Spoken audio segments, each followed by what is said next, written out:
So what's up, guys? I've got this Macbook with me over here. Came in as a dead. It was liquid damaged. So sorry about the video which is now coming now.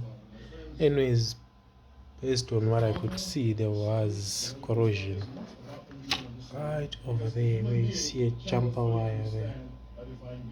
Okay. So what I basically did there's supposed to be the cap on the edge.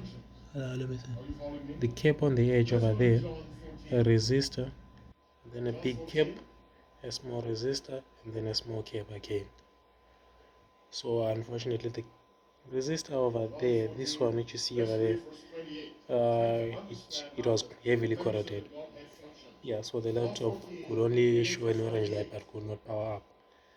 And trying to put it back was not ideal because there is nowhere to place it on over there, so I had to use a jumper wire coming from the resistor itself, connected the resistor in reverse direction because here there is a test pad over there and a test pad over there, so it was making problems. I would end up having to connect this and those test pads, so I didn't want to do that, so I put it in reverse facing the other direction, then the jumper wire from there coming all the way to this chip over here.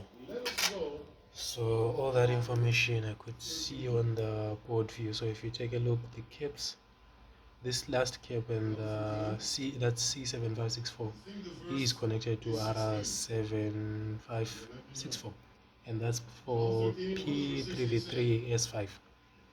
Yeah, without that power the laptop cannot work. So from here it then comes into this chip which is U7505, and it has a lot of things as you can see over there. Anyway, so I simply connected this resistor facing that direction over there, then I took a jumper wire which came around and connected to pin number 26 directly, and then a small extension which came to this test pad, although it was already almost gone. So I just plugged in a charger right now and the Macbook is back to life. So you can see an orange light there and the fan spin. So this Macbook is back to life, as you can see. So I'll simply pause the video and then plug the motherboard into the into the case. As for the resistor, I simply took it from this donor board. It's not exactly the same, but based on what I'd seen over here, if you take a look at this, you've got this chip over here, then you've got small cap resistor, big cap resistor, small cap. So that's the same setup which we saw over here, meaning this resistor was the exact one which was going to fit there. Because when I was at work, I tried a different resistor and it didn't work. I just took a random resistor from an ESA laptop and it didn't work.